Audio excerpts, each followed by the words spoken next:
Hey guys, just wanted to jump on here really quick. I've had a lot of people reach out to me in terms of how they can support what I'm doing. I am doing this full time now, and if you'd like to contribute, if you like and value the work that I'm doing and like to contribute, on every single episode, I have a title "Support My Work." Underneath it, there's a Venmo, Locals, Cash App, or if you prefer not to use one of those methods, you can mail a check or money order to PO Box 25383, Scottsdale, Arizona 85255 9998. So, again, thank you for all the support. Appreciate it and look forward to more conversations ahead.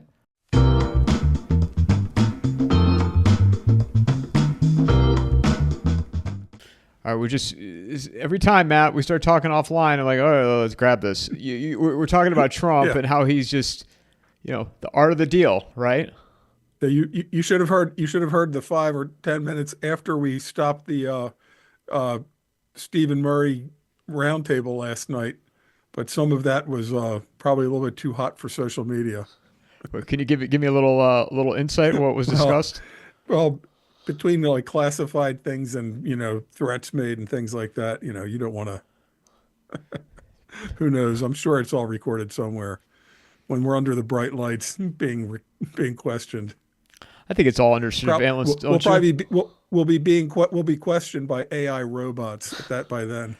Well, you saw my visibility got limited this week on a conversation about Bitcoin on X.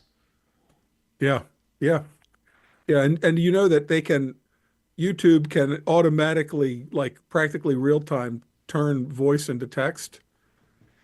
So you know that if it's voice to text, then it's just program an algorithm for word combinations, phrases. Yeah, you said three of the bad words in close proximity, you know, more than twice in 5 minutes. Boom, no human intervention required. Limited visibility. I'm totally limited visibility. I have to. Since I was unbanned on Twitter like 2 years ago or something. Well, basically when Musk came in, I got a new account with 0 followers. I have great interaction, all high visibility, and I have to just like if I get like 100 new followers in a week, that's like amazing. I mean, I think that the thumb has been on my scale forever. They for whatever reason, it's like Matt Bracken is like put the brakes on that dude. Yeah, just when you think that, I mean, I never really believed that we had free speech anymore anyway, but man, I saw that like for me and I'm like, we were talking about Bitcoin. Like there wasn't even any profanity in the clip. And the visibility, limiting your visibility means I can't send you the post. But it could be as stupid. And I forget when you were in that discussion, and then you were referring to it. If you say something like, "We really have to kill that program," the AI bot is detecting your tone of voice. We have to kill. It's like the Trump bloodbath in Detroit auto industry, right? The mainstream media took that to Trump is threatening a bloodbath out of context. Well, the AI bot is programmed by humans, and if they hear you saying, "We just have to kill that program. We have to annihilate that program," they hear "kill" and "annihilate." And it's like, warning, warning, danger, Will Robinson, potential killer on the loose. So, I mean, we don't know where are the humans listening and where is it just AI bots that they designed. From the Twitter files with Taibbi and those guys, they said that there were all of these former FBI agents at Twitter moderating, in other words, designing the algorithm. If the former FBI agents were so many of them that they had their own like internal email group, right?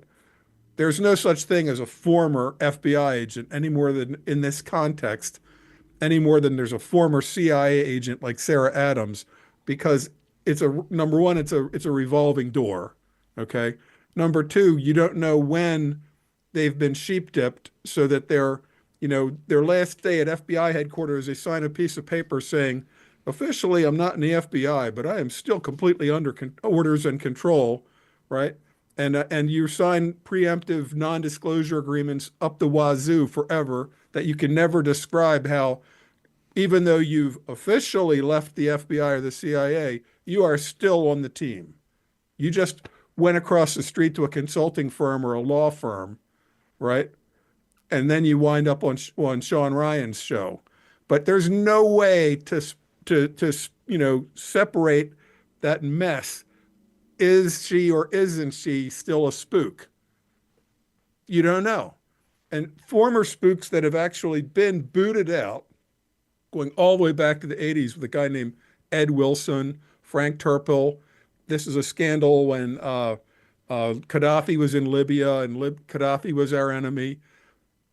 These guys that had been CIA contractors, see, so not even necessarily a made CIA case officer. That's like, a CIA guy with the actual badged CIA, man. You can be a whole career of being a CIA contract officer, doing things like setting up fake proprietary front companies, et cetera. And you're paid by the CIA, but officially you're not a case officer, you're a contract officer. That's what Ed Wilson was for many years. So in his life as a CIA contract officer, he's meeting all of these Green Berets, SEALs, all these people in the gray zone of special operations. And as far as they're concerned, he's agency, he's CIA. Nobody ever says, I want to see your actual ID, and I want to call and get proof that you're an actual CIA case officer and not just a contract officer. So to all these Green Berets, he's a CIA guy, right? He's a spook. He's working at a front company, that's like CIA import-export in wherever. So later, when he's persona non grata from the CIA, when he's really not with them anymore, he could still approach Green Berets and say, hey man, we got a special operation we're doing in Libya. We're going to be flying some Chinook helicopters. They need parts, for the old Chinooks that we gave them before. And, some helicopter pilots. We're going to fly some helicopters into Libya. Don't worry. It's all approved by the CIA. It's part of a bigger plan, because that kind of thing happens all the time, like we've seen in modern Libya, modern Syria. So these legit former Green Berets, they get all wrapped up in this because as far as they're concerned, hey, Ed Wilson, he's company, right? Hey, it's Ed Wilson, man. We're doing another black op. Cool. I'm now going to be a former Green Beret. Now I'm going to be a contractor working for Ed Wilson, who's still a CIA guy, they think, but he's not. My whole point of that long story is with people like Sarah Adams or Jane Doe, you don't know who they're really working for. That's the point. You can't say, that guy for sure, 100%. He goes to Langley. He's got a badge. He rolls through the gate. That guy, he's never been to the farm in Virginia. He's never been trained. He's just claiming to be CIA because once he was like at a station where there was CIA, people thought he was CIA, and now he's banking on that fake reputation. There's everything in between. It's impossible to split. But yeah, this is where we are now. You just aren't going to be able to tell with a lot of these people. We're just not going to know. And this country, in my view, we are under it's one big surveillance state at this point. And every app, Proton Mail, Telegram might have been the last one, but not anymore. And so that just to finish up on Twitter, yeah, the former FBI guys are still there. They never, in the whole disclosures of the Twitter files, nobody ever said, and those 30 former FBI guys that were moderating content, they're gone. They never said that. The only ones that were fired were those ones making the silly TikTok videos of like, this is my day at Twitter. Now I'm going to yoga class. Now I'm going over to our in-house Starbucks. Now I'm going to my encounter group. Oh, I'm going to look at a few tweets now. They fired those useless twits, but they never fired those FBI agents. They're still there. And if they're like Matt Bracken, this book, we don't want more people reading these books. It like is bad for people to understand all the false flag operations going on. We want to keep the thumb down on Matt Bracken. So deaccelerate him, throttle him. It's easy. Done. I think it's done all the time. Totally. Yeah, and the whole debanking we were talking about before we, offline, Peter Brimelow, and we've talked about him before. I mean, that was before it was even, before Trump. He was easy because he was VDARE, and VDARE could be easily smeared as this like, oh, they're white racist nationalists, because they say things like white lives matter and don't Europeans deserve to not be exterminated from the globe? Oh, horrible. Those guys, not only did they get debanked, for years, American Renaissance, VDARE, groups like that, they would try to just like rent a hotel in the middle of nowhere, North Carolina, West Virginia, to have a meeting. And it's like, hell no, man. We're calling everybody associated with that hotel, suppliers, vendors, local police department, and we're going to say, there's going to be a riot between Nazis and Antifa because this Peter Brimelow, right? Or the American Renaissance, what's his name? Taylor. Jared Taylor. Oh, we can't have people listening to Jared Taylor or Peter Brimelow. So they can't even meet. So much for the First Amendment, right? They can't even have 20 people come together and meet without like getting hammered. And then the banks debanking them. So Brimelow is low-hanging fruit because who is he? Jared Taylor. He's still not on. I don't think he's on Twitter to this day. He just got back. He did get back. Yeah. So, but they'll just turn his, it's like a volume control. It's like, okay, I got a microphone, right? I should be able to broadcast, but somewhere in the back, they're like turning your gain down from 10 to, 1. So you think you're getting a reach. You've got X followers, but they can turn it down so that only 1/10 X ever see your posts. On Twitter, the only way to do it is that I like to do is use the search box on the right side. Whatever is hot and current, I think it's usually about 15 names that'll just come up. Anytime you hit search, your last 15 searches will be there. So you get, Julie Kelly or Helmut Palmgren or whoever over there. Click right to his feed. Don't just see what Twitter's throwing you, because Twitter is going to throw you a very adapted and skewed and throttled picture. You have to actually search for the people that you want to read.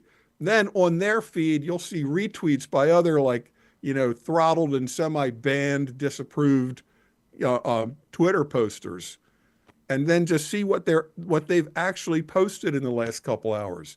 Don't wait for Twitter to throw you a bone. What a week it's been, huh? He hasn't been in office a week, and oh, I know. And it kind of, I'm glad. I liked how Trump went right after Bank of America, saying you've got to stop banning conservatives. And immediately, as soon as he did that, Bank of America put out in a statement, "Oh, we don't do it. We have high integrity and ethics."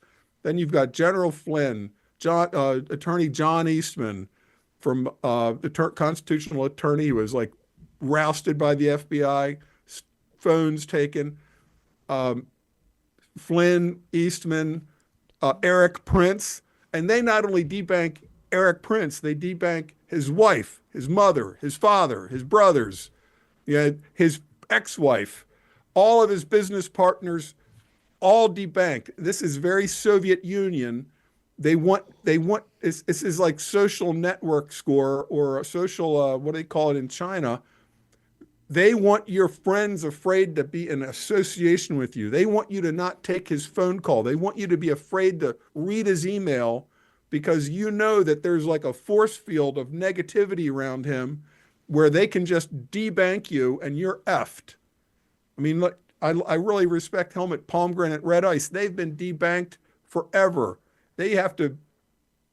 What they have to go through to get funding is amazing. Because they, wherever they look for a source for people to send funds, the thumb comes down to squash it. How about Nick Fuentes? If you want to buy a hat from him, you got to buy it with crypto. Yeah. I mean, he did a That's whole why he did a whole thing that's on why B it of A pays today too. that's why it pays to have so I don't have to sell merch because I'm an author, so I've got books. But yeah, if you're just relying on people, the charity of people, goodwill to get your message, good luck because they can turn your reach down. What do they say? You have freedom of speech, but not freedom of reach. Meaning, yeah, you can stand on the corner, but we're going to take the batteries out of your loudspeaker, so nobody can hear you across the street. That's what they do. Well, and And the that's debanking is really permit. So I was really glad to see Trump right to the guy's face there at Davos.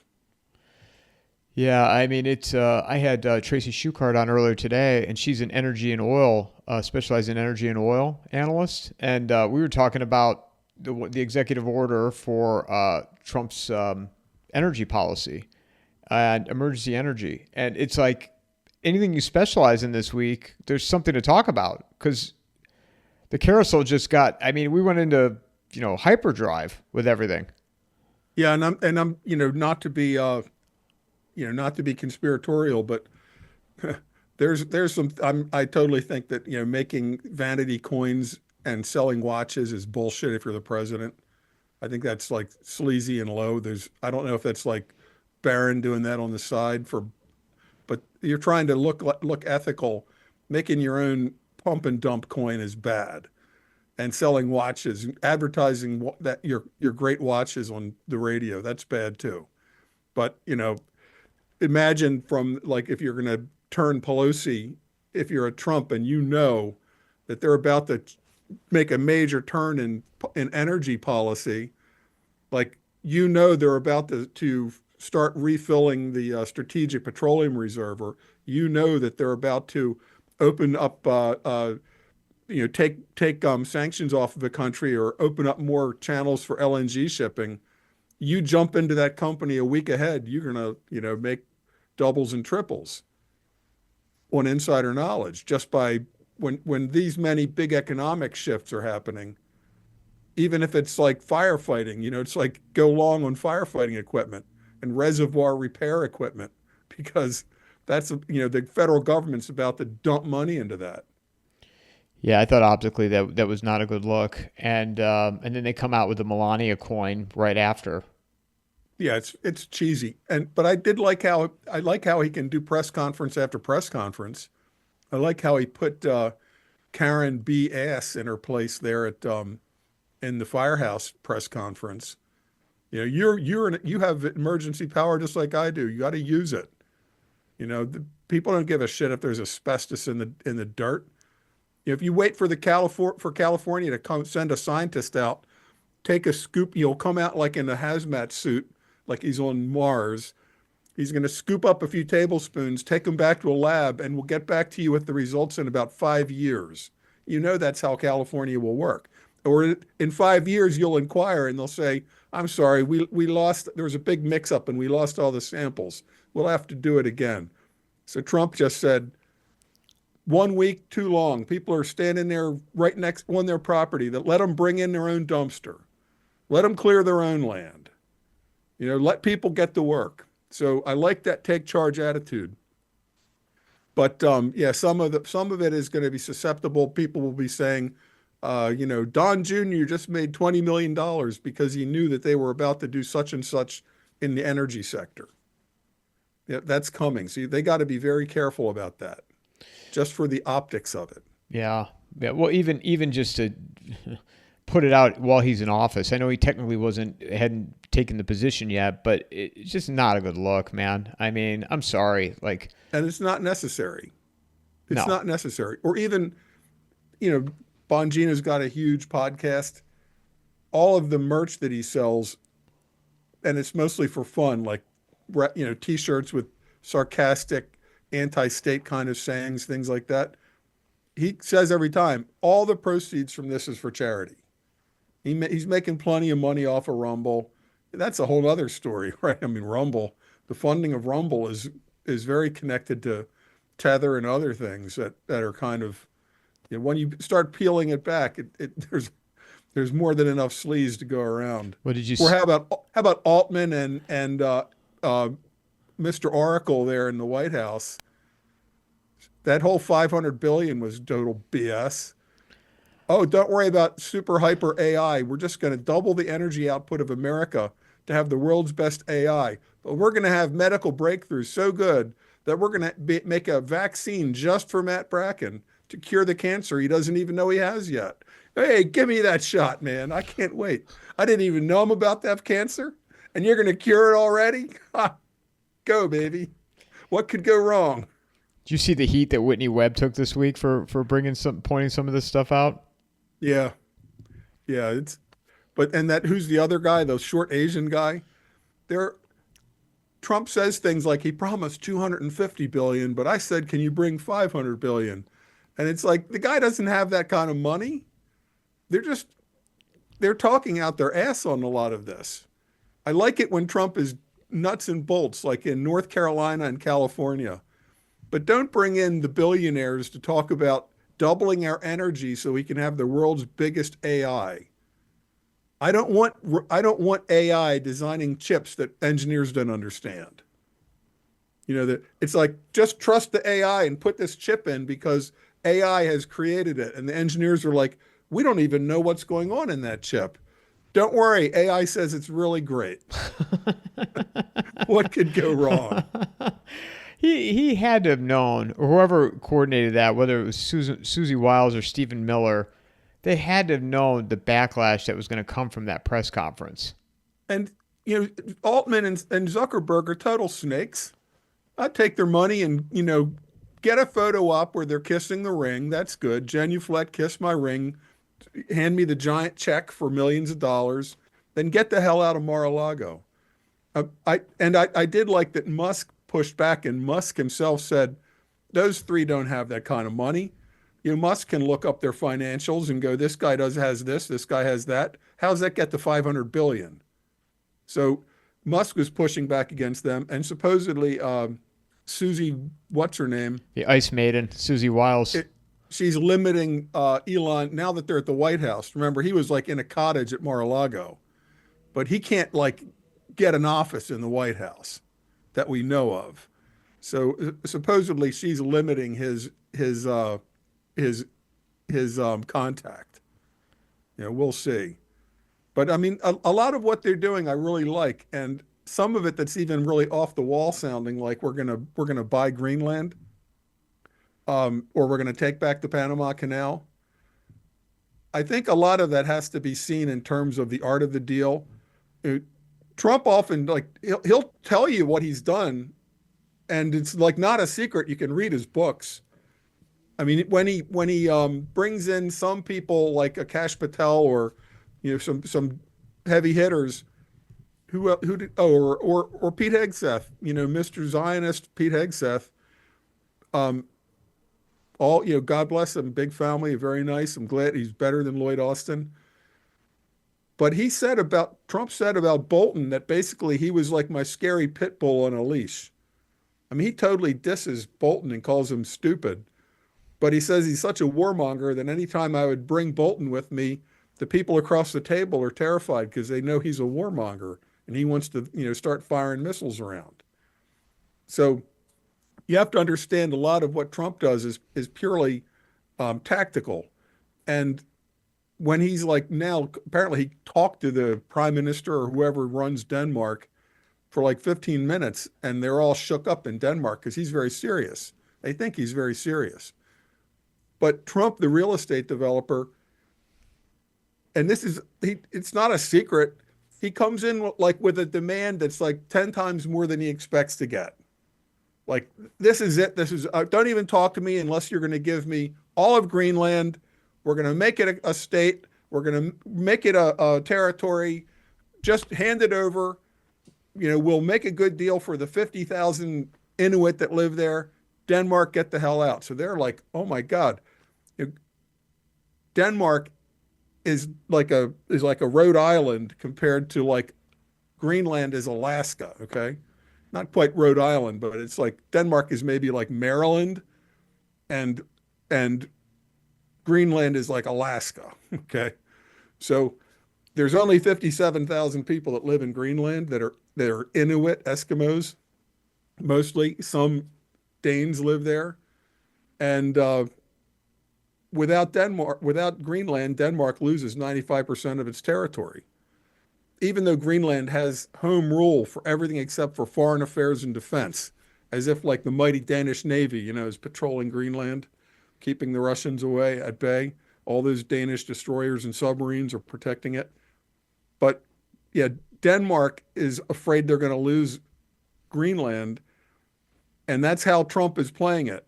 So when it turns out that in the end they sign a new deal where we get much more access for military use, we have much more, we can build ports, we can do all of this development, but we'll still let you say that it's part of Denmark. Then the Danes are going to go, whew, thank God we didn't lose Denmark, or we didn't lose Greenland, right? It still says Denmark on the map, even though now there's like 100,000 American troops there, missile bases, radar bases, submarine pens, just all the way around. That's how I think it's going to end up. Yeah, and you were doing a deep dive in your latest Substack into the history of Greenland. Yeah, it's really pretty interesting, and there are defenders that that's fine, Danish defenders, but the Danish claim on Greenland is so shaky, it's a joke. So between like AD 990 and the early to mid 1400s, nobody knows because they just died out and nobody checked for a few centuries after that.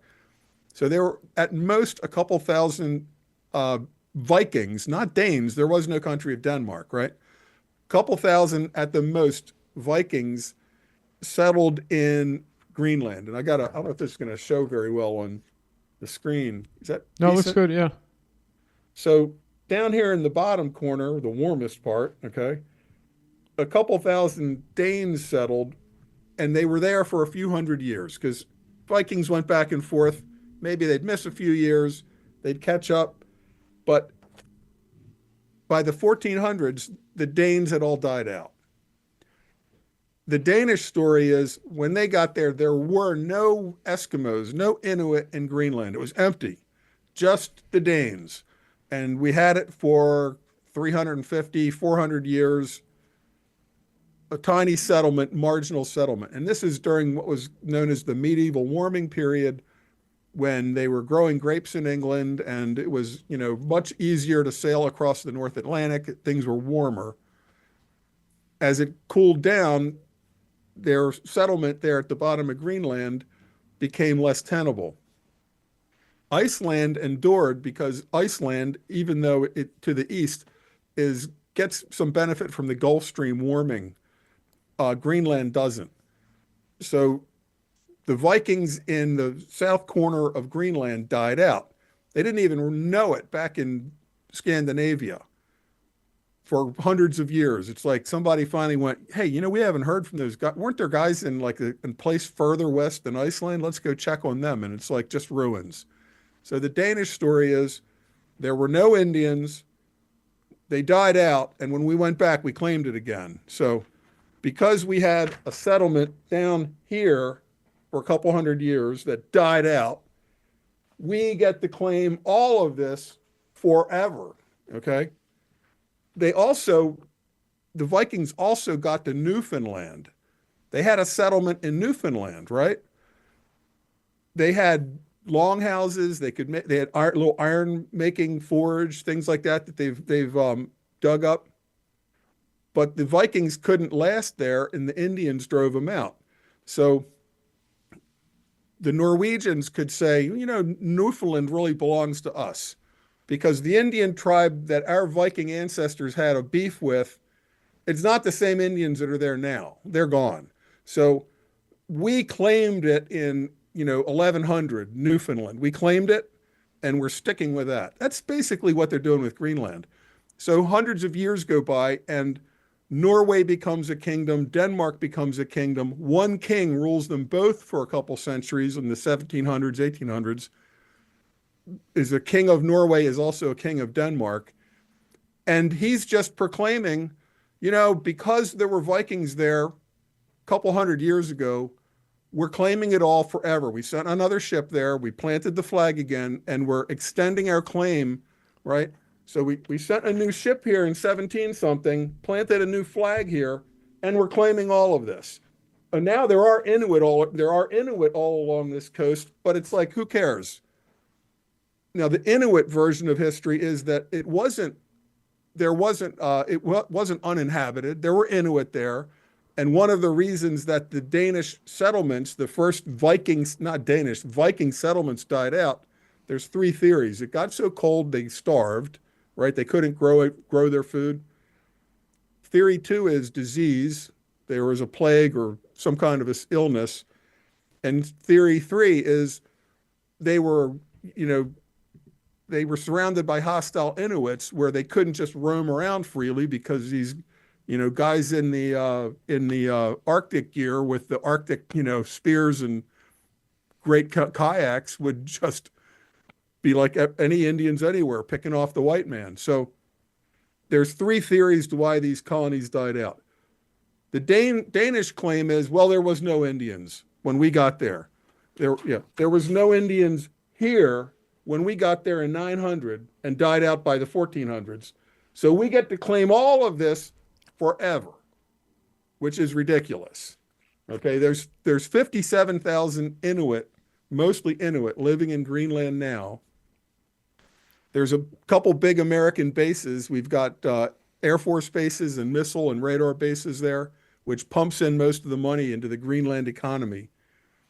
Denmark wants to keep it because of it's like their traditional historical claim on all of Greenland. But, can Denmark protect it? If Russia or China wanted to build, if Russia or China wanted to roll in here and build submarine pens, how are you going to stop that? They'll say, well, we're a NATO ally, so Article 5. But it's ridiculous to think that Denmark, which has a navy like, Holland, less than Holland. They've got like one destroyer that never leaves more than 100 miles from Copenhagen.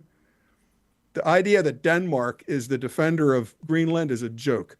So I think we're going to wind up putting the strong arm on Denmark, and we're going to offer the 57,000 living there. We're just going to say, number one, let's have a referendum. Do you want to stay in Denmark the way you are, or do you all want to check for 100,000 American citizenship and you become like Guam or Puerto Rico? And your standard of living goes through the roof. We've got, all kind of fishing industry and things moving in to make it more on par with, say, Iceland, which is also a difficult climate, but very first world.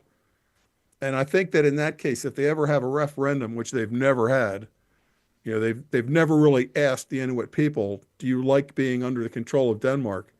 And then and it's not restricted to Denmark. I'm not trying to sound like, Canada and America's hands are clean, but in the 60s and 70s, they did a forced sterilization program, which was really very sneaky and underhanded, where the seventh grade girls who were like 12, 13, 14, they'd be sent to the clinic, which is run by Danish doctors and nurses. They'd be sent to the clinic not knowing what the hell is going on. The next thing you know, you're in a GYN room with your legs up in a stirrup, and you don't even know what's going on down there, right? You can't see. It's blanketed off, and they're putting a big old nasty coil IUD inside of you, like a 1960s version one of these, plastic deal, up inside of a little 12-year-old girl's. These cause chronic infections leading to, lifetime of pain, sterilization, often hysterectomies. And many of these women didn't even know it until like they're in their 50s and 60s and they're x-rayed, and it's like, what the hell is this? So this program ran in the 60s and 70s. The Danes claim they stopped it then, but there was a humongous cover-up over it. The Danes didn't come out and say, like, coming clean. It wasn't until the Greenlandic, they're called Greenlandic, like Icelandic, the Greenlandic Inuit people started putting all this together. How come all these girls from that generation are sterile? And so many of them have had, hysterectomies and early demise, and they find these IUDs in them. It's totally, and that was done by Danish doctors to prevent them from reproducing, because it cost them money to support these Indians, these Inuit. costs money. So let's just let them fade away. So this is coming out just since like the 2020s. And the Inuit, who have basically no power or say compared to the Europeans in Denmark, are like, hello, Denmark, I think you should investigate this. And Denmark is like, we already did. Shut up. Forget it. And I'm not saying that bad things happened in Canada with forced sterilization, but not as a government program. Ottawa didn't like pass a secret law, providing IUDs to doctors in the North, telling them to bring the girls in for a routine medical exam and stick an IUD in them. Sometimes when Canadian Inuit women would be in for another surgery, they're having something happening down there, doctors would cut their fallopian tubes. It's like, while I'm in here, there's really no way to support a family where you live way out in the remote region. So I'm just going to cut your fallopian tubes while I'm in here doing another surgery. And that happened, but it wasn't a policy from Ottawa. And people will say, well, Matt, we had the Tuskegee experiment. The Tuskegee experiment was bad, but it was people that already had syphilis. They just didn't treat them. They gave them essentially placebo to see what would happen longitudinally over the life of a person who had syphilis and it was left untreated. That's the Tuskegee experiment. In the 60s and 70s, official secret government policy of Denmark was send these big, nasty plastic coil IUDs, have our doctors put them in these little girls without informed consent, without any consent. The girls didn't even know what happened. They thought they're getting, oh, I just had my first period, or I'm going to have a period, and the doctor wants to make sure I'm all good down there. The next thing you know, you've got this terrible pain, you've got chronic infections, and you never have children. And the Danish country did this officially. Even Inuit people that went to Denmark, they'd go to the hospital and be like, oh, Inuit, IUD, time for the IUD. So you're just visiting Holland, you go for your medical checkup in Denmark, Inuit, IUD. We sterilize them. What was the goal of it? Just to get rid of them? Yeah, they cost too much. It'll be better if Greenland just, was uninhabited and maybe a few Danes, but we don't want to support these Inuit. So let's just, depopulate the place. And this is not like 1860. This is like 1960. So, and I'm not saying America's hands are clean or Canada's hands are clean, but there was never a program that I know of where Ottawa, was instructing doctors to cut the fallopian, bring 12-year-old girls in and sterilize them as a policy. Every girl in this school, one at a time. Oh, it's time for your checkup. IUD. You don't even know. You're not told. Your parents don't know. Your friends don't know. The girls are so embarrassed by this situation. You can imagine being in a GYN stirrup situation at age 12. They wouldn't even tell their friends. It was like horrible, right? It's like a horrible thing. So even if it's happening one girl after another, they don't tell their friends because they're like, nobody would believe it. It's so horrible that this happened to me. So the girls just shut up about it. And, years later, it's like, why all the hysterectomies? Why all of these other, why no babies? And they've got IUDs in them that the Danish government put in them. So I'm putting this in the context of America makes an offer to Greenland. Hey, how would you like to stick with the Danes? The ones that tried to wipe you out with a secret IUD program at age 12 and 13, or the country that's going to give you all 100,000, you're a citizen, you still don't have to pay taxes. It'll be like Guam or Puerto Rico, right? You can visit America, go back and forth. You don't get to vote for the president. Who gives a shit, right? And we'll have a lot more development from America. Now, maybe they'd be right to say, screw that. We see how America is. We don't want that because if there's a war, we're going to get nuked. Well, they're already going to get nuked because we've already got like big air bases up here and we've got, missile and radar sites. So, they're already in it because Denmark is NATO and Greenland has bases. But if Greenland becomes like Puerto Rico or Guam, the development is going to go through the roof, and the standard of living of the 57,000 living on. I mean, imagine this. Inside of here is Denmark, okay? 40,000 square miles. And Greenland is 836,000 square miles. Vikings visited for a few hundred years and were wiped out either by the cold, by Indians, or disease, left, but the Danes still say, no, we own all of this. And to me, that's laughable. Why don't they claim Newfoundland?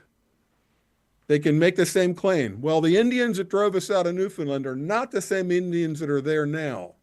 So we planted a flag in Newfoundland, so we're coming back to get Newfoundland. It's like, are you kidding? But so we had Vikings in Vikings in Greenland for a couple hundred years that we basically forgot about. When we went back after a couple centuries, they were gone, but we're still claiming the place. And the Inuit are there going, what do you mean you're claiming the place? Yeah, we haven't even seen up here yet, but we're just claiming whatever's up there. You can't take a ship up here. There's another, I don't know if this map will be any better, but you can't take a ship on the top of Greenland. It's completely ice packed. So it's hard to tell where Greenland ends and the polar ice cap begins, okay? It's navigable in the summer on the sides, but not up here. So when Denmark claimed all of this, they don't even know what all of this is because nobody went to the top half until modern times. But they just basically said, we're planting the flag down here in the southern corner of Greenland, and we're just claiming it all. And somehow they think that's going to stick forever. And the 57,000 Inuit that actually live there have no say, never a referendum. So Trump, art of the deal, he's coming in very strong, overbearing. We're going to take it. You better make a good deal. And I think something will happen where there'll be a referendum. Maybe the Inuit will go for America. Maybe they'll stick with what they have. But, at least they finally should get a referendum. They've never been asked. And the IUD program, I don't think, is making them love Denmark very much. Well, that's what I was going to ask you too. I mean, how many of those people are, when you do the majority of them, how many remember or even know about what occurred back in the 60s? Oh, a ton, because these women are like my age, right? These women are not, dead. These women are walking around today very bitter. So they're doing a lot of the studies in Greenland, and they're asking Copenhagen, hey, can you look into this? Let's have a little bit of an investigation. And Denmark's like, we'd really rather not.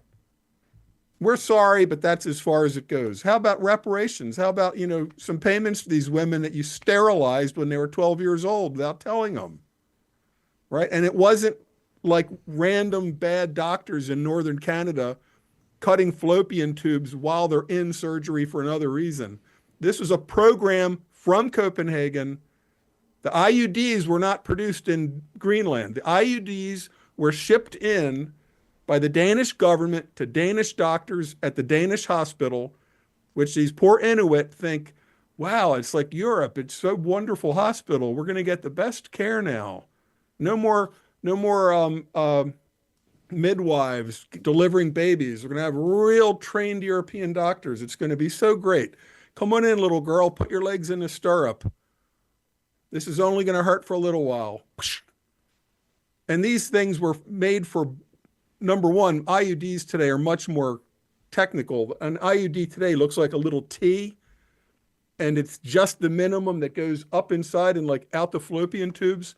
That thing that they put in the women was one of this big, nasty, caduceus snake-looking thing, because they really didn't know what they were doing with IUDs in the 60s. So they put in an IUD fit for a 30-year-old woman into a 12-year-old girl. Yeah. And they did this as a program for more than a decade.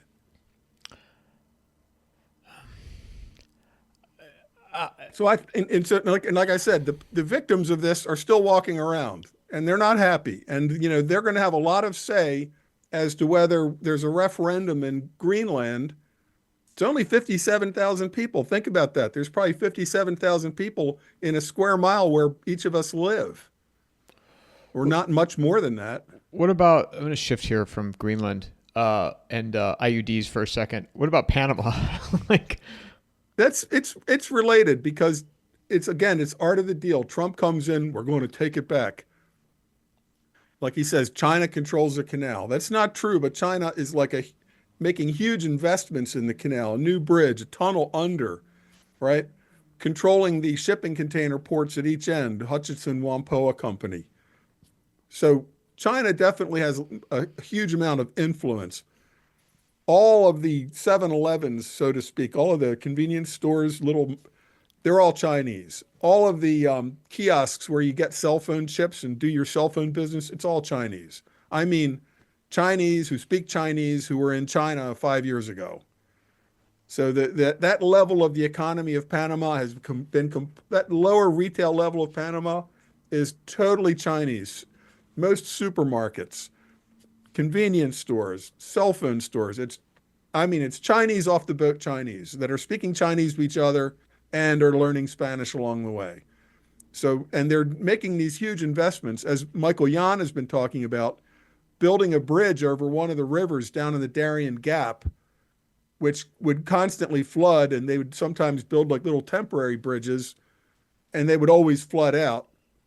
So somebody is paying to put in like a modern highway bridge, indestructible, high elevation concrete and steel bridge to bridge the key rivers in the Darien Gap, so that they can just have a motorway straight from Colombia to the Mexican border, all the way. No more Darien Gap. So Trump is wrong to say China controls the Panama Canal. It's still a Panamanian pilot and a Panamanian, engineer running the canal and driving and, steering the ship. But China's influence is just enormous. Highway projects, tunnels, bridges, that whole retail level is Chinese. So Trump is not very smooth or nuanced about how he says it. He just says China controls the Panama Canal. That's wrong. But China certainly could shut it down tomorrow if they got the order, right? Anywhere that China has 1,000 construction workers, 100 of them are, operatives. And if they get the order, they can sabotage, do whatever they want. If they got the order to sabotage the canal, because we're going to war. The Atlantic fleet needs it to get from the Atlantic to the Pacific. China can take it out in 5 minutes and make it inoperable for 1 day, inoperable for 1 week, inoperable for 1 year, inoperable for 5 years. The whole Panama Canal runs off of the water in Gatun Lake, which all the time in the early 1900s when they were building the canal, first they built the dams and levees to make an artificial lake called Gatun Lake. So all the years that they're building the canal, rain is filling that sucker up because the whole thing runs on gravity. No water is pumped in a canal system. It all goes from higher to lower by gravity. So if somebody demos a key dam or levee and the water level of Gatun Lake goes down 20 feet, that's it. It's done. It will take years for rain to refill it. We saw they had a drought, which is over pretty much now, but deeper ships couldn't go through anymore because it was being restricted by the amount of water in parts of the canal. And that was based on how much water's in Gatun Lake. So yeah, China could take it out. Now we used to own it. When we built it, there was no Panama. Panama was part of Colombia. Colombia used to be much bigger. Colombia, 100 years ago or 150 years ago, Colombia was also Venezuela, Colombia, part of Peru, part of Bolivia. It was much bigger, and gradually parts of that super giant Colombia carved themselves off and went independent. They didn't want to be ruled from a distant artificial country. Venezuela became its own country. The Guianas became their own country. The part of what is now Bolivia and Peru carved themselves off. So the little stick above the Darien Gap where there was never a road, that little stick which we know as Panama, it's not like, oh, that was part of Colombia. It should be Colombia forever, no matter what. That's the same thing that you could say about Venezuela and, half of Peru and Bolivia. They used to be part of Colombia too. They're not going back. So we wanted to make a canal. Teddy Roosevelt, the French tried, failed. And the deal was we'll build a canal, build a first world, by 1905, 1914 standards, a first world infrastructure. Panama had a modern banking system, modern water system, modern sanitation system, long before Colombia, Costa Rica, Nicaragua, any of them. They realized with the mosquito, with yellow fever and malaria, that you couldn't just, we'll just protect the Americans here, right here, and the hell with the rest of the Panamanian people. They realized if you're going to get rid of malaria for the Americans, you're going to have to get rid of malaria for everybody. And the only way to do that was to plumb and pipe the whole place, because people were like, collecting water in rain barrels, things like that, mosquitoes galore. So they had to bring Panama up to a standard. So Panama was literally like probably 50 years ahead of Colombia and Costa Rica and Honduras in terms of its modern infrastructure, living lifespan, health, compared to like just living like they had been before. So this is a good deal for Panama. Panama, there was nobody coming to Panama with anything to do anything. And they got all these jobs forever by having a canal there. Banking became a banking center, transportation center. And the deal was we get this like 10-mile wide part that we're going to call the Canal Zone, and that's American territory. That is not Panama. You'll have roads that can cross it, but you're going like into an American base through a fence, cross it, go to the other side of Panama. But the Panama Canal Zone will be American forever. That was the deal. We're going to lift you out of Stone Age jungle, impoverished life, bring you into the 20th century, elevate your standard of living, elevate your health standards, everything like that. But we're going to get the canal zone so we can protect it and use it for our Navy and be in charge of it. Jimmy Carter just gave that away. Now, it's 25 years later, 26 years later. Carter did it in the 70s, but it didn't come into effect until 1999. So we actually spent 20 years transitioning in essence. We didn't just like walk out like the Belgians left the Congo. The Belgians got kicked out of the Congo. It was like the trains just stopped. Wherever the last Belgian out of the Congo, wherever the train was, it's still there, right? The station is just trees growing through the train station.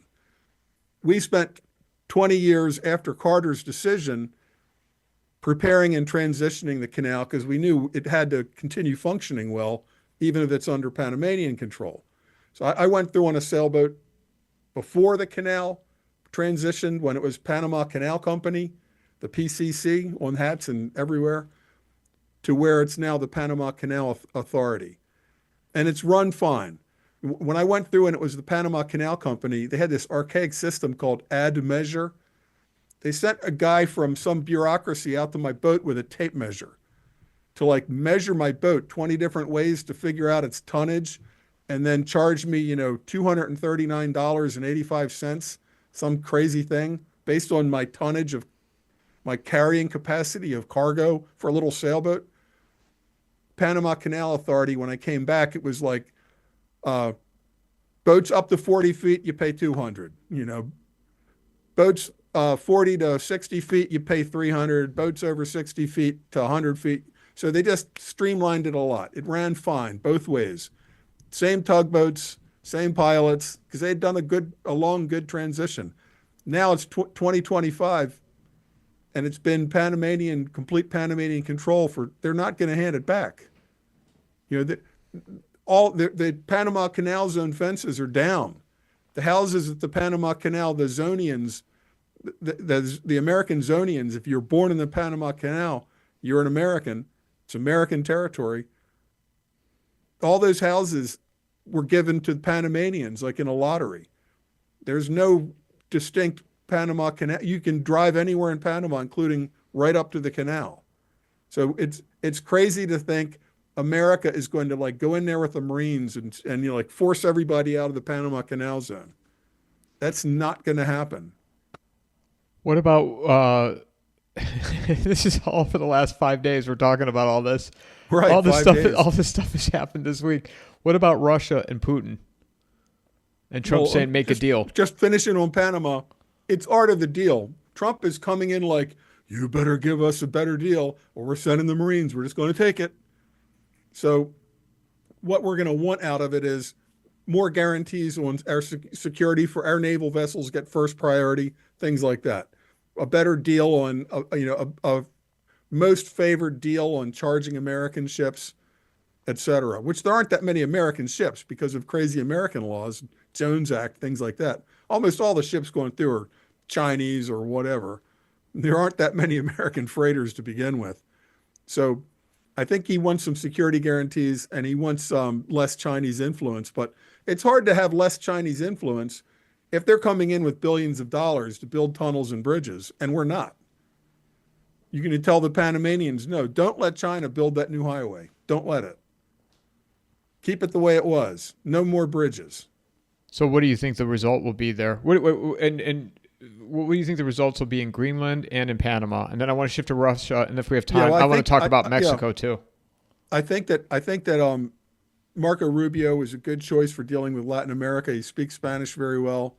He's very cultured. It's very important that you come over well. You know, the worst guy to send to Panama would be like somebody like Trump walking in there like a bull in a china shop.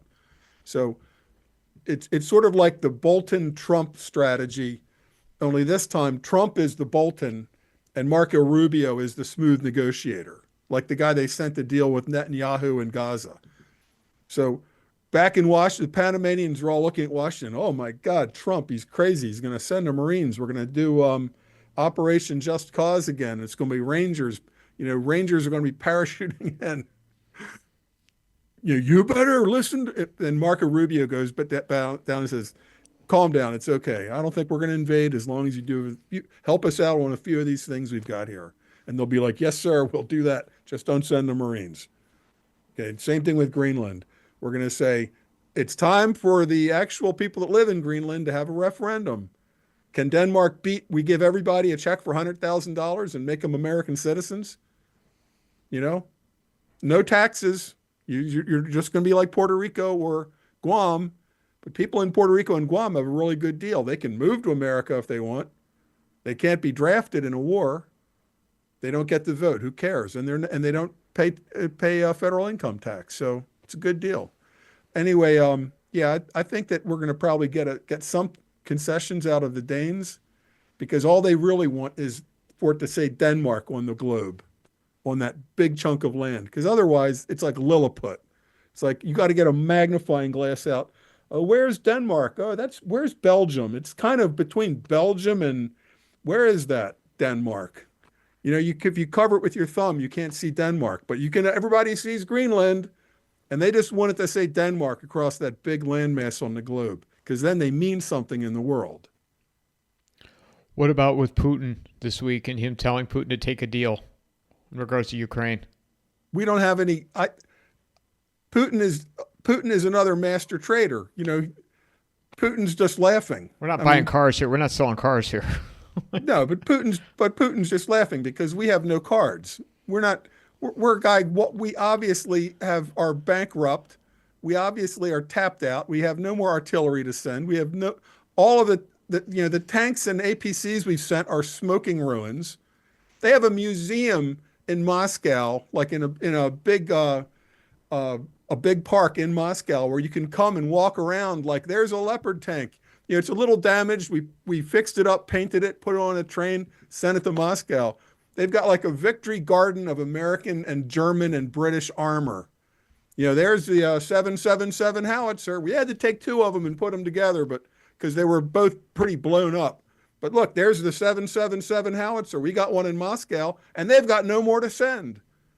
And they're running their shell factory, which is like using 1950s technology to make as many shells as they can, and we're not even putting a dent in what Russia is producing. using extremely modern technology. So we're going to threaten them with an aircraft carrier? I mean, what are we going to threaten them with? They have hypersonic missiles. We don't. We have aircraft carriers. So what? Manned aircraft are the battleships of the 21st century. Totally obsolete. I mean, there's no dogfighting going on over Ukraine between Russian MiGs and Ukrainian MiGs or American F-16s. The engagements are at such a great distance. It's missile versus missile. The only time Russians put a jet up is to launch a missile from hundreds of miles away and then get down as fast as possible. So what are we going to do? Threaten them with F-35s? We're gonna like send F-35s to Poland and then do airstrikes again? They're not taking us seriously. They're just going to keep grinding it out. They're going to go all the way to the Dnieper River. The only question is, they're not going to want to take the capital, which is up in the north near Chernobyl nuclear plant. They may want to take Odessa, which is on the far side of the Dnieper River, but Odessa is very Russian in the Russian mind. Odessa was founded by Catherine the Great. Even though it's on the other side of the Dnieper, it's identified by Russians as a totally Russian city. And they had the trade union building atrocity where they set the building on fire with Russians inside, sort of like a mini 9/11 for them, with people on fire jumping out of windows while the Ukrainians were all laughing and cheering. So to the Russians, a lot of Russians will say, we're not done till we get Odessa, which, Catherine the Great founded.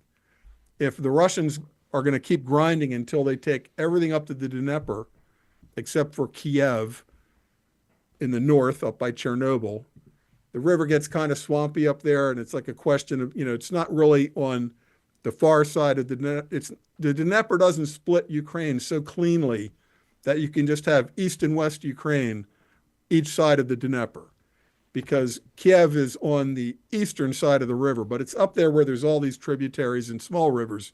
But for most of Ukraine, the Dnieper will be a good dividing line where, a natural boundary, like the Confederates are on one side of the Mississippi and the Union's on the other side of the Mississippi, and that's where it'll stand.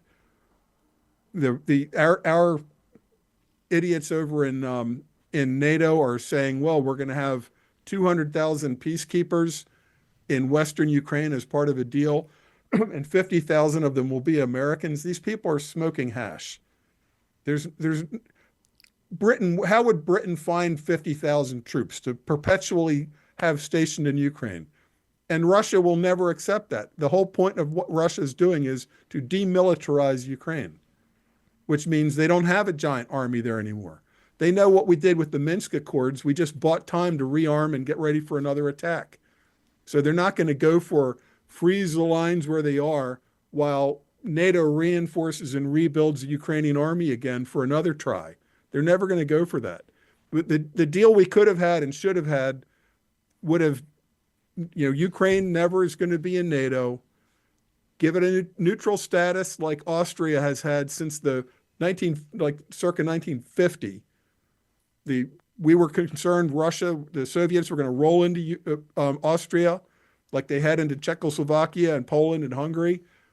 And instead a deal was made that Austria won't be in NATO.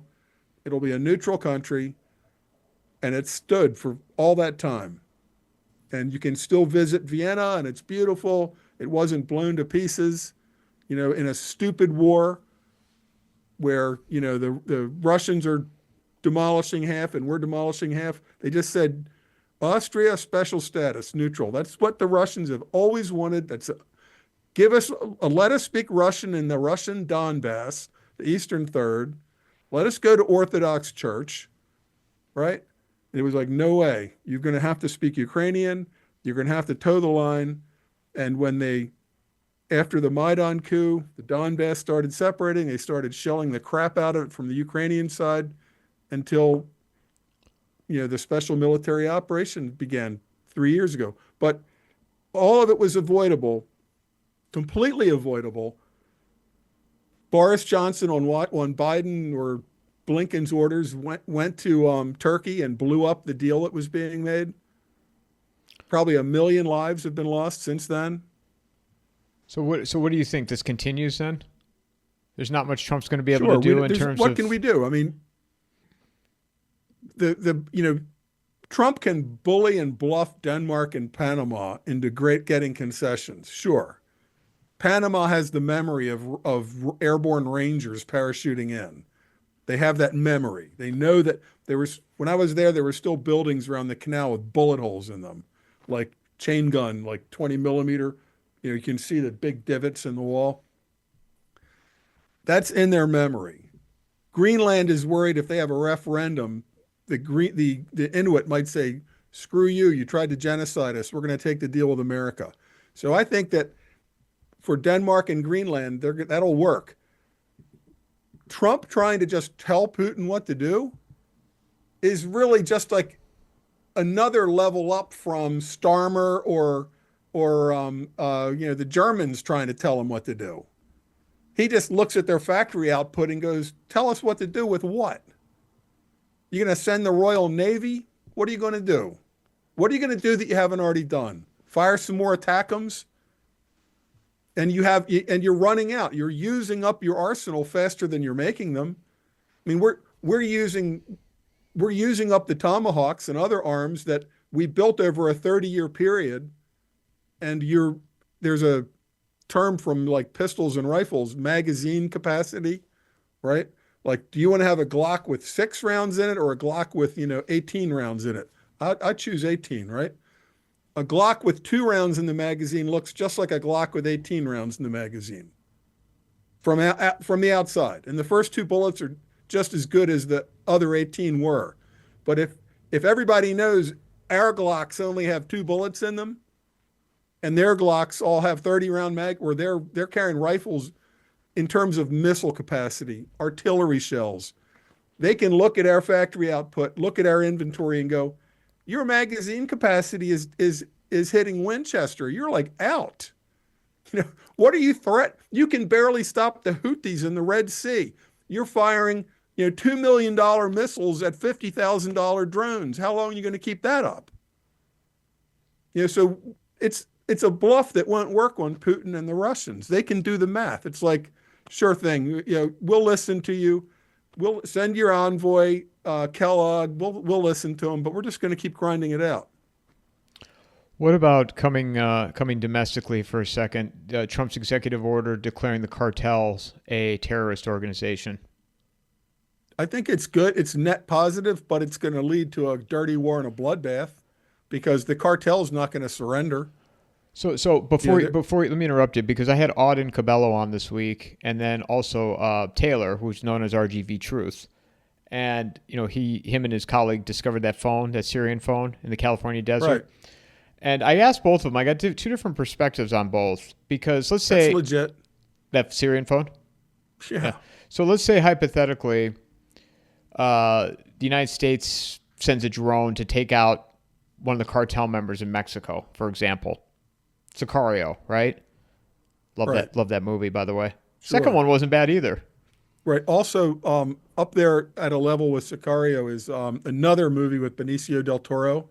So we switch into movie gear called Traffic with Michael Douglas and Catherine Zeta-Jones and a real young Benicio del Toro. It's interesting to see him, through his career where he's a young, honest cop. In Sicario, he's like a hardened old prosecutor whose family was killed, who like is going John Wick in Mexico, right? But in Traffic, it shows the military's corrupt, the politicians are corrupt, everybody south of the border is corrupt. Everybody.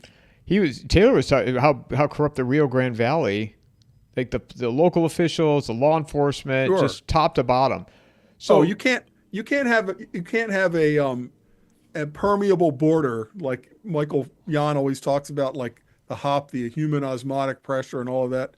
You can't have a permeable border where tens of thousands of people every day cross the border. Like you have kids in Mexico who go to school in America, right? You have people in Mexico that work in a store in America and go home every day.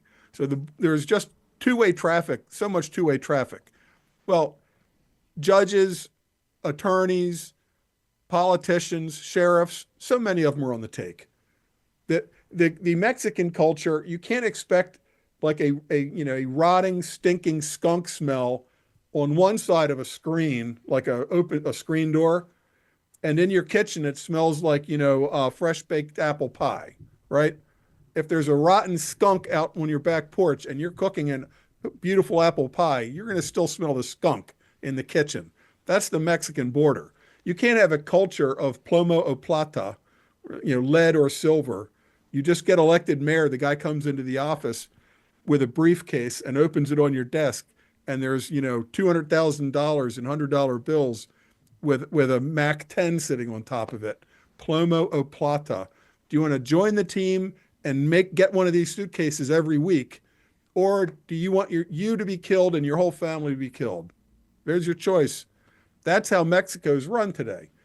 Now, so like I said, if you have a screen door open, just a screen, a rotting skunk on one side and an apple pie on the other side, what do you think you're going to smell in the kitchen? You're going to smell the rotting skunk. You've got that same culture has been infiltrating into America, and on top of the corruption of the cartel plomo o plata, corruption out of fear and greed, you also have a generation of people that have gone to high school and college belonging to radical organizations like Mecha, which in Spanish means match. It stands for the student in Spanish, Mecha, movimiento, movement. It's the student movement, estudiantil, student movement for Aztlan, okay, Mecha. And movimiento estudiantil chicano para Aztlan, I think it is. Anyway, in Spanish, Mecha means match and fuse. Their symbol is a Aztec-like thunderbird holding an Aztec head chopper, like an obsidian blade axe, in one claw, and a lit dynamite fuse in the other claw. That's their official logo. Look it up. A lit dynamite fuse. And that has been the leading student group for Chicanos, so, as an old term, from California to Texas for 2 generations now. So they're inculcated through this. They go to the college, they're taking Chicano studies, the history of gringo oppression, right? How we've just been ripped off, lied to, screwed over by the gringos. Well, those people that have had that entire education are now the judges, the district attorneys, right? Across the sheriffs across the Southwest. And some of them might wear an American flag patch and be able to hoo-yah, but at night they're guiding the planes in, or they're opening the border. They're making sure that the stash houses. You're in Phoenix area. How often does it's like in the news all the time? Oh, they just found a nice suburban neighborhood, and there's 200 people in it, and it's a stash house. Where they've got these people in there with Sharpie numbers on them, where they're being sent as slaves. So that's like everyday life in Arizona. Do you think that they've already dispatched troops to the border. What if they do a Sicario scenario where they take out some cartel member in Mexico? And before you answer that, Auden suspected, and Taylor didn't think so, but Auden thought that the people of Mexico will unite against the United States if that were to occur. They're terrified. No, I hope that we don't have anybody stupid enough to pull a General Pershing. Some great movies from that era too. The Professionals, which is an all-star cast, is a great movie. The Wild Bunch. That era of motor cars are just coming in. You've got a few semi-automatic pistols, motorbikes, but it's still Pancho Villa time, right? So you got trains and some cars, mostly horseback, mostly lever actions, but a little bit of airplanes are coming in. That whole era of the beginning of Mexican Revolution, the early 20th century, total bloodbath down there. The movie about the priests all being murdered, I forget the name of that movie, awesome movie. But it's underneath the European veneer of Mexico, the George Bush family, they like going to these giant ranchero parties, where they got a split steer and they've got, dancers and people on the fancy horse, the fancy horse rodeos, where they're doing amazing, beautiful stuff. That's like the high class Mexican society that George Bush thought, this is great. I love these guys. Vicente Fox, they're like a great amigos. One level below there, it's pure Aztec. They're head choppers. They're bloodthirsty. They revert to that immediately. You can 400 or 500 years of Spain and Mexican version of Catholicism doesn't change their bloodthirsty core. I mean, they are ready to burn you alive, do the head chopping. That's why you see so many with, like in Sicario, the face tattoos. They don't care. They consider themselves already dead. They don't expect to be alive at 30. Their attitude is have a great time, get killed, go to prison, kill a bunch of people, steal, rape, whatever. And the Mexican people are not going to rise up against that. So many of them are part of it. If my cousin works for the cartel, you think I'm going to rise up against the cartel? The first time I'm making an announcement in a city, I'll be like hanging naked from a bridge the next day, by my feet with my privates cut off. That's a terror country now. What we could do is send drones in to do drone strikes and possibly some snatches, like Black Hawk Down, Little Bird type of snatches, where Delta type tier 1 people go in and grab some cartel bosses, like Sicario at the dinner scene, but without shooting him and his family. Instead, like snatching them back to the States. But no matter what we do in that way, it's going to escalate to a bloodbath on both sides of the border. You think they would do? And that may be what we need here in this country to harden ourselves up to like make the border completely a free fire zone. It's a huge wall, soldiers behind it, you cross it, we shoot. And that'll kill tourism in Mexico. I don't give a shit. All the people that have jobs on each side of the border, tough luck, get a new job. And then we're going to, in our country, it'll be eradicating these gang members piece by piece, where, they're taken out by dirty war tactics. The guys with the face tattoos, they're just found dead. They're just found in a ditch dead. That's the kind of war we're heading into. But the alternative is, just let China completely take over Mexico and use it as a corridor for smuggling fentanyl poison into our country. So, do you think it'll get to that point, Matt? Yeah, sure. And then you've got all these embedded terror cells. You've got 10 or 15 million guys that just walked into the country. If 1% of them are jihadists, they're just waiting for orders. And when you have a really multi-vector problem to solve, where it's not like there's only the Italian mafia, and if something in Manhattan happens, like a bomb goes off, it's one of the 5 families because only the Italians do that, right? That's it. If it happened in that borough, the Salazzos did it. That's simple. That's like second grade level. That's checkers. When you've got Iranians, Syrians, Afghanis, they've all got their own religious twist. They're all got a different allegiance to a different, cult leader somewhere that they're listening to the messages from. Then you've got the cartels, which are very close now with the terrorists, because the terrorists are coming through cartel territory. They can scratch each other's backs in various ways, teach each other about new bank tricks, how to launder money, things like that. So there's a lot of crossover between the cartels, which use terror tactics all the time, beheadings, burnings, hanging from bridges, and the jihad terrorists. So they both mutually hate the gringos in America, right? So they don't mind harm coming to us. Then you've got all the Chinese agents that have come in, straight up Chinese special forces that, they come into the country. They're not looking for a bus from the Border Patrol. They got their own bus. They're on their phones. They're already hooked up. They got their own transportation. They're gone. So when you have a multifactorial problem like this, where you've got a bunch of people that would like to see harm come to America, you can have situations where the Chinese do something but leave clues that the cartel did it. The cartels do something and leave clues that, some jihadis did it. And we know from mainstream media history, if you leave clues that point to somebody that the media doesn't like anyway, they'll run with it. That's the whole gist of this first novel. That there's a shooting into a stadium and a panic stampede, and a couple thousand people die going over the railings.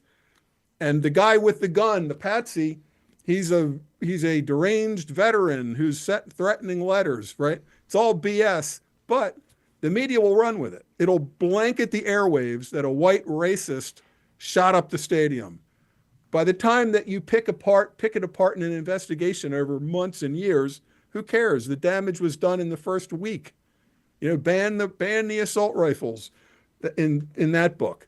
But when everybody will use this tactic of kill one of your enemies, but make one of your other not as close allies look like they did it. It'll even get down to cartel versus cartel, where somebody, some judge's daughter will be kidnapped and tortured, and it will lead to the other cartel. You see? So we're going to go drone the crap out of cartel B, or say the Zetas, because the Sinaloa cartel did it, but they left clues that the Zetas did it. Because it will behoove the Sinaloa cartel if we go in heavy and drone the shit out of the Zeta cartel. And by the time we sift it out, oh shit, we got fooled again. This is why I hope we do not do a Pershing. Pancho Villa raids New Mexico, little town in New Mexico, and we send the U.S. Army in. That was totally, other than just running amok, breaking things. It didn't affect Mexico at all, because they can just disappear and fade back until we're tired of running around with a long logistical tail. And that was before, now our enemies will have drones. When we sent in Pershing, the only people with an airplane were us, for example. Now the enemy will be attacking us drone for drone. So it's going to be, I think it'll escalate to a dirty war, this thing with the cartels. But what's the alternative? I know we're chatting for a while. What do you think of this week overall? Less than a week. It's amazing. It's like the old saying. There's decades when just days happen, and there's days when decades happen, and nobody can say. And I'm not the first one to say this, but Trump told us what he was going to do. We voted for somebody to start the biggest deportation ever seen in history. He said it, right? That's what people voted for. He said, I'm going to pardon the J6ers. They were railroaded. He said it. People voted for it. So now we're getting it. And I'd love to see your governor arrested for obstruction. She's saying she's going to stop ICE raids. I want to see it. Same thing with Pritzker and the mayor of Chicago. I want to see him. I want to see him out there stopping the ICE raid. And it's a very smart. It's a very smart phased operation, because Homan's all over television saying, we're just going after the worst first. But that gets people used to seeing Guatemalans getting thrown onto an airplane going back to Guatemala. But they're not going to stop with just the criminals and gangbangers. They're just going to keep going. And I've only heard this anecdotally, but there's a lot of traffic heading from the Southwest back into Mexico, because if you are an illegal in America and you're paying rent to live, you're renting a house or an apartment, but you have saved up and bought a truck and some furniture and a big screen TV. There's two ways it can go. Well, three ways. Maybe you just hide for 4 years till Democrats get back in. But if you get picked up by ICE, you're thrown into Mexico. You lose your truck, your furniture, and your TV. You're only renting a house. If you drive into Mexico, you take your truck, your TV, and your furniture.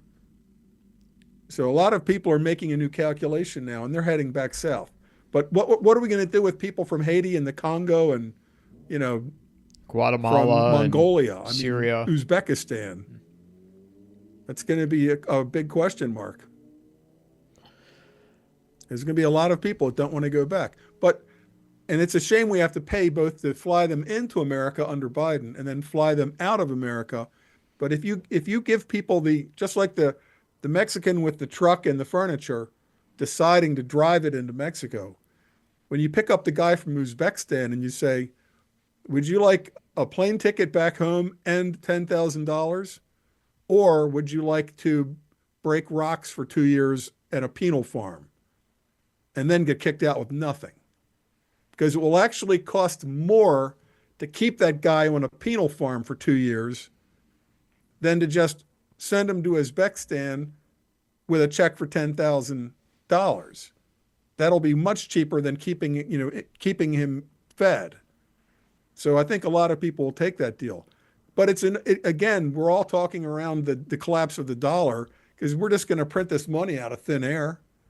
We're printing the money to bring them in. We're printing the money to send them home, devaluing the dollar, causing more inflation.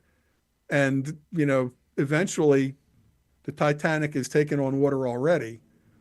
So everything that we're talking about, Panama, Greenland, terrorism, the cartels, it's all set against the Titanic is sinking because that's the money is sinking. And that's where the whole Great Taking comes into play. And hopefully, I had to reschedule, but hopefully David Webb. Did you read The Great Taking? No, but I've seen Martinson's takes on it and a bunch of other people. So I get the concept. Not totally on board, but there's so many ways that you can wind up with bank closures and frozen a bank system that's not working. There's many ways you can get there.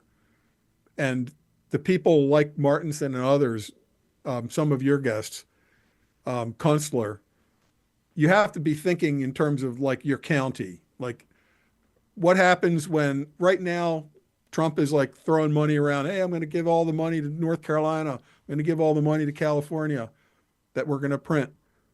But what happens if there's like 100 North Carolinas and Californias in effect because there's been a bank collapse and all the stores are looted? How do you fix that one, right?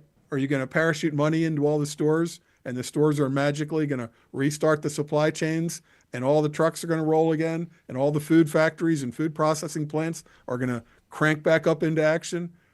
I don't think that that's going to work at that point. The only thing that's going to work is going to be figuring out in my county, who are the guys in my county? And this is where Trump was right on target in North Carolina, saying, you've already got experts here. You don't need these goofballs coming down from FEMA, taking over and saying, I'm in charge now. Put all the supplies you collected into that warehouse. We're going to paint FEMA over it. And when we dole it out, we're going to make sure you think it came from FEMA. So Trump is in essence saying, think locally. We'll just give the money and let the governor and the locals dole it out. But what happens when it's not Western North Carolina and Los Angeles, or a Katrina? What happens when there's 50 Katrinas or 50 Los Angeleses at the same time? So we all have to be prepared for a situation where the economy collapses and no food is coming from outside of your county for, let's say, 2 years. You're going Jamestown. You're going the starvation winter of Jamestown. No food is coming into your county for 2 years. How many will be left? Do you want to be in a county like, you want to be in Manhattan Island? No. You don't want to be in Maricopa County either. when that water stops coming down the aqueduct. I laugh. You don't want to be in Phoenix when the water tap is like squeak, squeak. No. Sand comes out. I'll tell you. I mean, it's hard. And I say this. I've been saying this now for a while, and I'll probably end up staying here one more year. But it's hard. It's hard. I get why people. It's hard for them to leave. I mean, I've been here for 18 years, and it's difficult. Yeah, there's a lot of nice places in Arizona that do have some water. The problem with flags. But even anywhere you are now, Phoenix is like a kind of a worst case scenario. Maybe Tucson is worse. They're the same. I would love it right? when you drive from, which I did many times when we were living in California.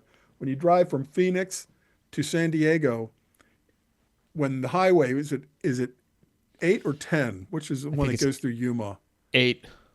But there's a bank. There were right near the highway. There is a bank with the time, and then it would say like 121 degrees, and it's like, holy crap! I mean, a Gila monster can barely live out there. It was right there by the highway. We'd always look for that and say like 118. It's like, It This was not meant for millions of people to live no, here. I know, and I've said that. I mean, obviously you know, but Vegas too. I mean, imagine Vegas. You have the gambling aspect. If there was any kind of power outage, what would those casinos? Those people would start eating each other. Yeah, they have in it's Lake Mead, that's the dam there for the lake by Las Yep. Vegas. I'm not sure about this, but I've seen pictures, and I don't think they're like exactly they're like these things that look like giant snorkels that come out of the lake.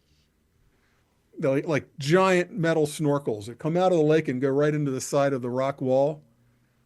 And it's like a siphon at the top of the of of water tunnels, of aqueducts, through the mountain, and it gets up by siphon.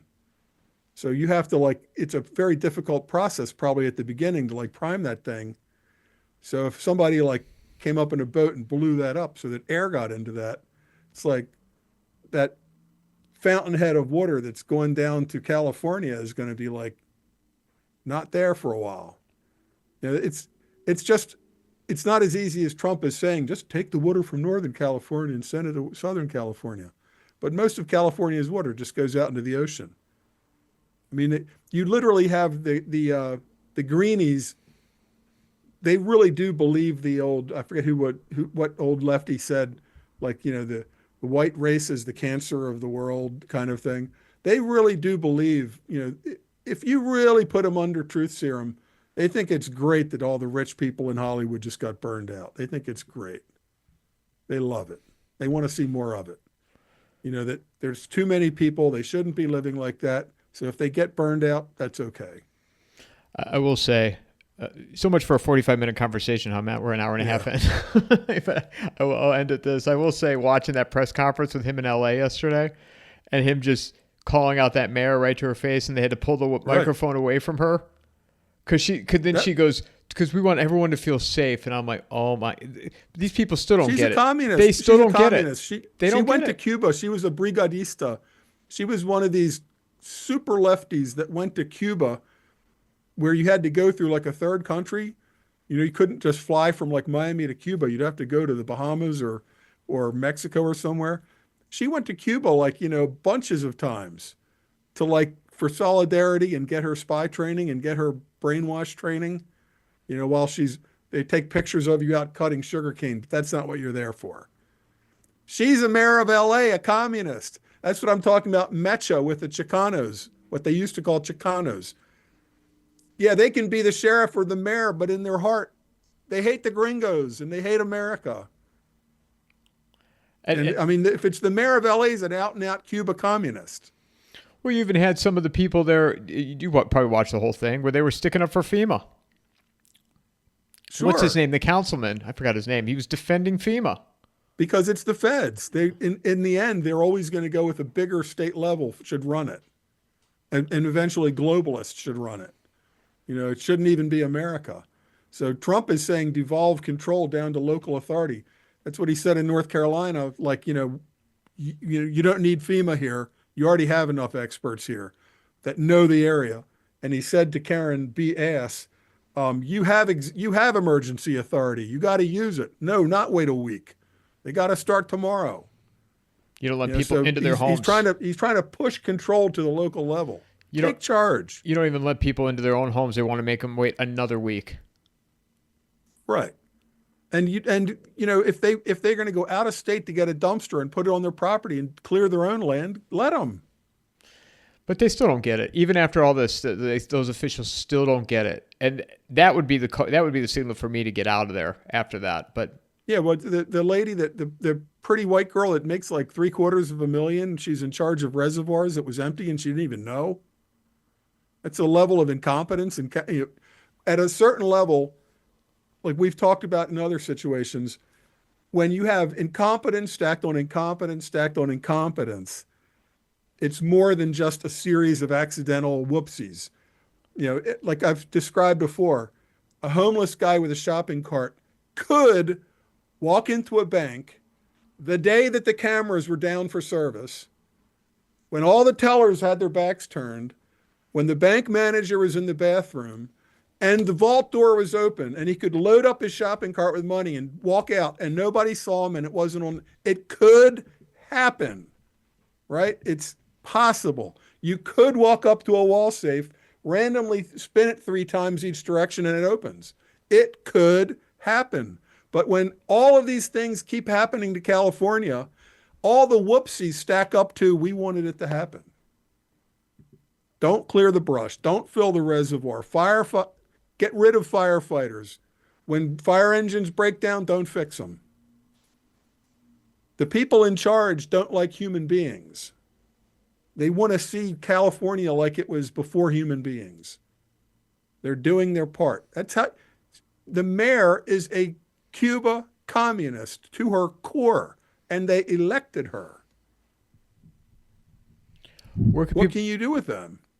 That's what I'm saying. Like, nothing's going to change there. But I would want to be someplace where the water was a little bit more assured than Phoenix. It's like 3 minutes without air, 3 days without water. It wouldn't even be That's three. a lot of people that are going to be pretty upset if there's no water in 3 days in Phoenix. Be a day and a half. Wouldn't even be 3 days. Not when it's 115 and no air conditioning. You ain't going to last 3 days. All the stores get looted like the first day. Yeah. First 6 hours. Not a water bottle in any store in Phoenix. Just an empty one. People will be shooting each other at intersections over a case of water bottles. The only ones you'll find after 12 hours are empty water bottles, maybe. Yeah, all shot full of bullet holes. The whole case, a truck full of cases of water, all machine gunned. Yeah. Where can people find you, Matt? You can find me on Twitter, Matt Bracken 48, and got all these great books. This is one that sounds like the Southwest today, right? It's not going back to Mexico, but it's sure not going to be part of America.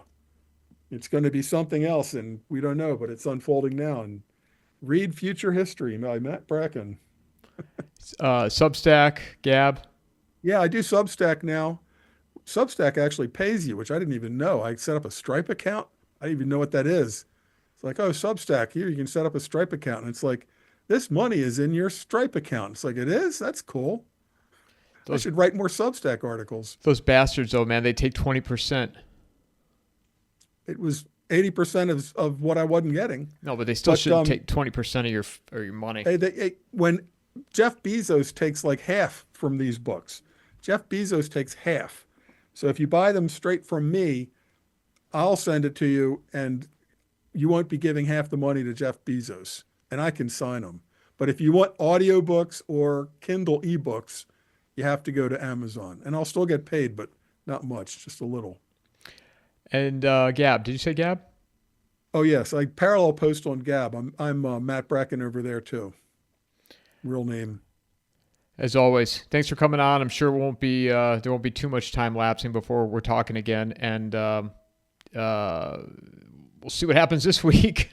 Yeah, and if you like this broadcast, check out Stephen Murray's roundtable from last night. Yeah, that was really good too. That was good. That was fun last night. As always, thanks for coming, and we'll talk soon. Thank you, Mike. Mic drop.